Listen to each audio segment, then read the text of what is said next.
Hey guys, tonight we drift into a Christmas story, but not the sugar cookie, fireplace crackling kind.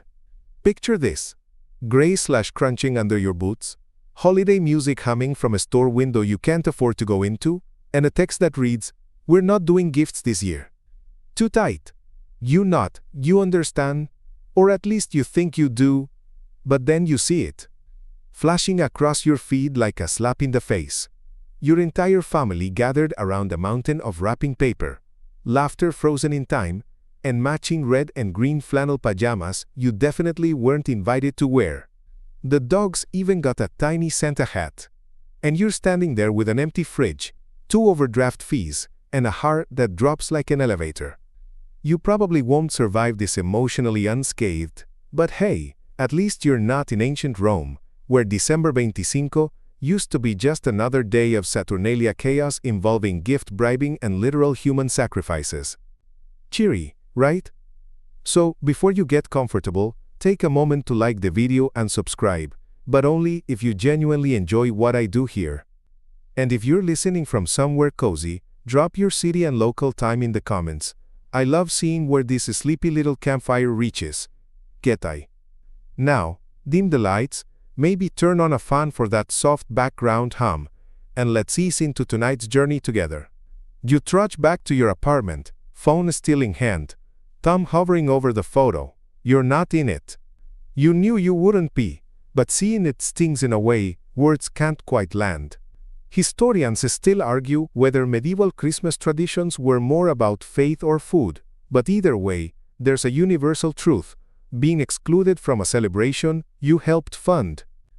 Cuts. You stare at the photo again. Everyone's grinning.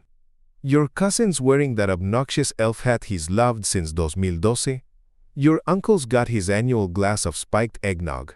And there's your sister, front and center, posing like it's her holiday ad campaign. They even color coordinated: red tartan for the adults, green for the kids, and the dog. Yes, the dog is wrapped in a custom embroidered scarf that says, "Santa's favorite." You zoom in. Behind them, the Christmas tree towers like a Macy's display. Twinkling lights, shimmering garlands, and, how lovely, at least 30 visible presents. You count them. Twice funny. You remember your sister saying, "Let's skip gifts this year. Everyone's tight on cash." You'd nodded, thinking finally, some honesty. You canceled your Amazon cart. Declined 2 holiday party invites because I'm staying low-key this year. You told yourself, we're all in this together. Apparently, not so much. Back in the 1600s, the Puritans literally banned Christmas in parts of colonial America. Why? Too flashy, too wasteful, too fake. You'd never related more. You imagine telling Cotton Mather, "Hey buddy, I get it now." But what hits hardest isn't the tree, or the gifts, or even the Labrador's smug little face. It's the togetherness. The effortless way they're all gathered, shoulders touching, arms linked, inside jokes flying. You're not there. And not just physically. Emotionally, they left you off the invitation list long before December. Historians still argue whether early familial roles shaped holiday expectations, or if holidays shaped the roles. But you know this much: no one forgets to include you by accident. They choose not to, and now, it's your turn to start choosing too. You don't say anything. Not to them. Not even to your roommate who's out of town visiting his family. You just sit there, bathed in the ghost glow of the screen, remembering why you never call this stuff out. Because when you do, it flips. You're the dramatic one. The too sensitive sibling. The difficult one. You remember last Easter, how you asked why no one told you the dinner time had changed. Your sister laughed, said, "Oh, we just figured you wouldn't come anyway." You came, with pie. Still warm. So yeah, you've learned to eat your silence like dry toast. No jam, no butter, no apology. And this year was supposed to be different. You'd budgeted hard, skipped your own wants. That coat you needed? Still in the cart. You paid your mom's rent. Again, you even sent your niece a digital Starbucks gift card with a snowman on it, even though she never replies. Because that's who you are, the invisible backbone, the designated giver, the reliable bank account with a face. In ancient Mesopotamia, celebrations of the new year involved offering gifts to the gods in exchange for blessings. Funny how little has changed. You're just a modern temple sacrifice, except the gods in your family wear fuzzy socks and post boomerangs of hot cocoa. Historians still debate whether these early gift customs were spiritual or social. For you, the distinction's blurred.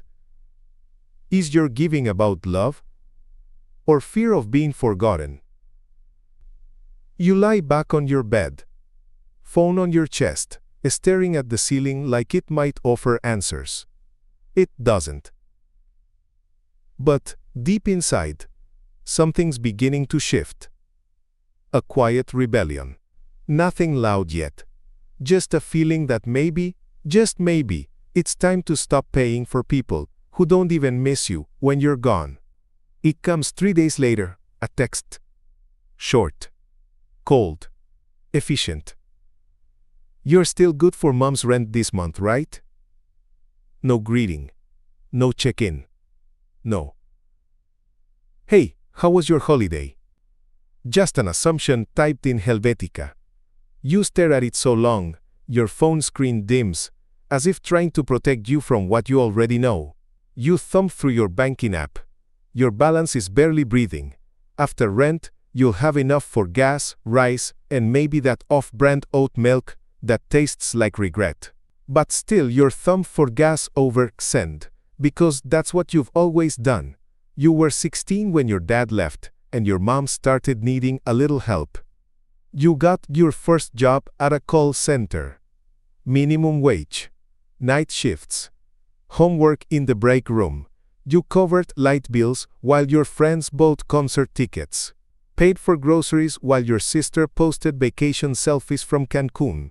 And yet every single time, they came back around like clockwork. Same pattern, different wrapping. Family dressed as obligation. Obligation dressed as guilt. Guilt dressed as you're the only one we can count on. Historians still debate whether the rise of the eldest child syndrome traces more to post-war economic shifts or traditional birth order roles. Either way, you're Exhibit A. In Victorian England, Christmas cards were often hand-drawn by children to show gratitude. Imagine that, a world where people thanked you without expecting a wire transfer. You start typing, of course, you hit send, then pause, no, not this time. You open the banking app again, not to send, but to pull the payment. You tap through the settings, find your sister's linked card, and you cancel it. Your fingers tremble, not from guilt, but from clarity. A new kind of cold, clean, bright, and quiet. The voice note is only 4 words long. You record it in one breath, no dramatic sigh, no shaky whisper. Just the truth, stripped down like an abandoned room. Spend time with your real support system. Then you hit send. No smiley face. No love you. Just digital finality. You expect. Well, you're not sure what you expect. Maybe silence. Maybe that condescending thumbs-up reaction she used the last time you stood your ground. What you don't expect is the panic. It starts quietly, like a kettle building pressure. 8:12 de la mañana. Your phone lights up. Buzz. Again. Buzz. 34 missed calls. 15 texts. All variations of, please respond. Some from her. Some from your mom. Even 2 from your aunt, who once asked if you were still vegan, or whatever. The whole emergency response team, activated, not for your feelings but for their finances. You imagine them sitting in the kitchen, that same tartan flannel is still draped over chairs. Coffee cups half full. Their support system now cracking under the weight of a single missing piece. You, in 1863, during the American Civil War, Christmas became a national holiday, partly to boost morale. But the thing about morale is, it often depends on whose spirit you're feeding, and for years yours has been the fireplace, quietly burning down for their comfort. Historians still debate whether that federal holiday helped unify families or simply papered over deeper divides. You get the feeling it's both. Just like now, they want unity, but only on their terms. With you footing the bill. You put your phone on silent face down. A small defiant joy bubbles up in your chest, not revenge. Just relief. For the first time in years, you're no longer on their leash. By mid-morning, they've switched strategies. Muy bien. No more frantic texts. Now it's guilt in lowercase. Your sister sends, "Mom's really upset. She doesn't understand why you're doing this." Then, 10 minutes later, "You could have just said no." You laugh, out loud. It's not a joyful laugh. It's the kind that slips out when reality's too absurd to process in silence. You could have just said no. You have said no. Dozens of times. But no from you has never been accepted. It's always been negotiated. Spun. Overridden. You said no to co-signing her car lease. She cried. Said no to paying for your cousin's wedding caterer. Suddenly you were the selfish one. You said no to hosting Thanksgiving 2 years in a row. Your mom showed up with a turkey anyway. Saying no in your family is like sneezing during a royal procession. Technically legal, but deeply frowned upon. In feudal Japan, honor and obligation were tightly woven into social roles, especially among eldest sons. They were expected to carry the family's burdens silently, as a form of pride. Historians still argue whether this created stronger families, or just emotionally repressed adults with shoulder knots by age 30. You know which side you'd bet on. You brew tea. Chamomile, even though you hate it. Something about pretending to be calm feels necessary right now. You scroll through Instagram, see another photo from the pajama party. Matching socks, matching smiles, matching mugs labeled "Family First." The irony makes you dizzy. Not one of them had texted you that night. Not even a "wish you were here." But now that the rent's gone, now you matter again. Funny how fast love gets weaponized when the money dries up. The silence doesn't last long. By afternoon your mom calls. Once. Then again. Then again. You don't pick up. You can't. Because if you do, you know what'll happen. The soft voice, the disappointment, the expertly timed sigh.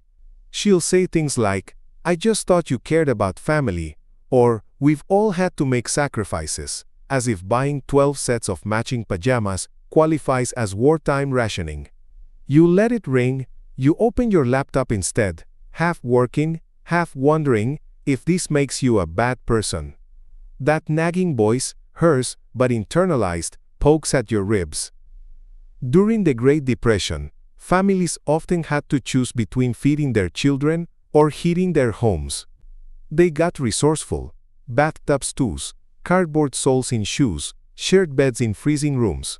Still, kids laughed. Still, birthdays were celebrated with newspaper-wrapped oranges and hand-me-down toys. Historians still debate whether hardship made families closer, or simply quieter. You suspect it made them better at pretending. You keep replaying her voicemail in your mind even though you haven't listened to it yet. You already know the tone, not quite angry, not quite sad. That passive-aggressive middle lane she drives so well. The one that says, "I raised you better," without ever saying it. But the truth is, she didn't raise you. You raised her. You paid the late bills. You made the doctor's appointments. You reminded her to refill her prescriptions. You were 12 when you started doing her taxes. Google, YouTube tutorials, and all. Now she wants rent. She wants you silent, compliant, invisible, but present. A financial ghost with a working credit score. You close the laptop. You're not the villain in this story. But if you have to play one to get free, well, villains sleep just fine these days. By evening, you finally listen to the voicemail. It starts with your name. Just your name, said in that slow, rehearsed way. like she's entering it into evidence. Then, a pause. Then, I just wish you wouldn't punish the whole family for one misunderstanding. We didn't mean to exclude you. It just happened fast. And we thought you were busy. Busy. That word lands like a slap. As if you hadn't spent the past 11 months helping cover mom's rent. As if you hadn't quietly paid for your sister's books when financial aid was delayed. Or fronted cash for Uncle Dave's emergency root canal that mysteriously turned into a weekend trip to Vegas. Too busy to be invited, never too busy to be needed. The voicemail continues. Anyway, just call me when you're calm. Ah, there it is, the classic reframing. You're not hurt, you're hysterical, not disappointed, dramatic, and of course, she's the calm one. The reasonable matriarch who just happens to have curated a holiday celebration around your absence. In ancient Rome, Saturnalia was a winter festival where roles reversed. Masters served slaves, and mischief ruled. Historians still argue whether it was sincere subversion or just performative chaos. You think about that now, the role reversals, the masks. How for one day, even the overlooked could feel seen. You'd trade Saturnalia for this any year. The worst part? You miss them. Not the manipulation, not the guilt, but the version of them that only exists in your imagination. The family you thought you had. Itiki kofun.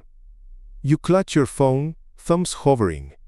Not to reply, just to feel like you're part of something again. Even if it's a fight, but then you set it down. The silence for once feels more honest than anything they've said all day. The next morning, you're up before the sun. Not because you slept well, you didn't. You tossed, turned, rewrote arguments in your head, drafted comeback texts you never sent. At one point, you stared at the ceiling and counted every invisible crack, like some monk waiting for enlightenment. But instead of nirvana, you got a notification. 8:12 de la mañana. A swarm of vibrations. The panic has arrived. 34 missed calls. 15 text messages. Your sister leads the charge. Okay, you made your point. Can we talk now? Mom's crying. This is childish. Then, please respond. You don't. You go make toast instead. Burn it on purpose. It's the only chaos today you control. In medieval Europe, family units weren't built around emotion. They were economic structures. Children were labor. Marriages were alliances. Love? A luxury for the wealthy. Historians still debate whether affection was truly absent or just unspoken, woven into duty like an invisible thread. You get it now. You've been performing emotional labor in exchange for belonging. Paying invoices labeled loyalty. But this time, the debt collectors came early, and you're fresh out of grace. You finally open one message. Just one. It's from your mom. I don't know who you've become. You stare at it for a long time. Because you do know who you've become. You're the one who showed up, who handled, who absorbed. Until now, you walk to your desk. Open your banking app. The rent transfer is still pending. You tap cancel. Then you find your sister's emergency credit card, the one under your account, for just-in-case situations. You tap deactivate. Then you record a voice note. Just 4 words. Spend time with your real support system. Then you hit send. You turn your phone screen down on the table and wait. Not out of anxiety, but because you already know what's coming. The panic. The unraveling. The realization that you're not just the family ATM, the reliable fallback. You were the scaffolding. And when a scaffolding steps away, the whole structure sways. By dummy. Your toast's gone cold. In the background, your inbox pings. First a trickle, then a flood. What are you doing? Seriously? Answer me. One even reads, I can't believe you'd let mom suffer like this. That one almost makes you laugh. Not bitterly, just in that strange tired way where truth starts sounding absurd, because you're not letting anyone suffer. You're letting them remember how they made you feel. Alone. Forgotten. Like an afterthought on a matching pajama postcard. In ancient Persia, New Year's gifts were chosen not for extravagance but for symbolism. A fruit to signify health, a coin for luck, a branch for strength. Historians still argue whether this practice came from ritual, superstition, or survival. You think it was all three? People needed reminders of what mattered. You gave a lot of symbolic gifts over the years: your time, your patience, your silence. This year you're giving absence, and they feel it. At 8:28 de la mañana, your sister tries calling again. No voicemail this time, just ringing. You let it. Your coffee's too bitter. You drink it anyway. There's something comforting about not responding, about letting their expectations collapse under the weight of your stillness, about no longer explaining yourself like a defendant. You wrap yourself in a throw blanket. The world outside your window is pale and quiet. Even the birds seem to be holding their breath. You made your choice, and though your hands tremble slightly, your spine doesn't. Now, lean back. Let's slow things down. Wait your choice. Let your breath deepen. Let the edges blur a little. You're safe here, wrapped in the hush of morning. There's no need to chase explanations, no pressure to justify your peace. Let it settle like dust on an unopened letter. Maybe you'll talk tomorrow, maybe not. For now, just listen to the quiet. Your kind of quiet. No matching pajamas required. By noon, they've switched tactics. Less rage, more remorse. The texts start to sound curated, like they're being drafted in a family group chat before hitting send. Your sister writes, "Look, no one meant to hurt you. Can't we just reset?" Your mom, "Families have misunderstandings. We can talk through this." Even Uncle Dave chimes in. "I didn't know you weren't coming, or I would have said something." Ah yes, the classic case of Christmas-induced amnesia. You walk past your fully decorated but people-less living room. The garland still droops over the mantle like a half-hearted apology. The stocking with your name on it still hangs, just yours, a one-person celebration. A reminder that yes, you'd planned for joy. But they made other plans. In 1914, during the First World War, British and German soldiers initiated a spontaneous Christmas truce. They sang carols, played football in no man's land, even exchanged gifts. Historians still argue whether the moment was genuine connection or desperate reprieve. But either way, it was human and brief. Ivolo ganium ganium ganium ganium ganium ganium ganium ganium ganium ganium. Your family wants a truce now. A ceasefire of convenience. But unlike the soldiers, they weren't under fire. They had comfort. They had time. They had room to include you. They just didn't. You reheat your toast. It's become a ritual now, burnt offerings to the god of boundaries. You think about calling. Really, you do. It's the reflex, the oldest muscle memory. Take care of their feelings before you even name your own. But you don't. Instead, you open your phone to one message you've been avoiding, from your cousin in Oregon. Just a photo, her family too, in matching pajamas. But underneath, a caption: "We missed you this year. Next time, come here instead." Something in you softens, not completely, but enough.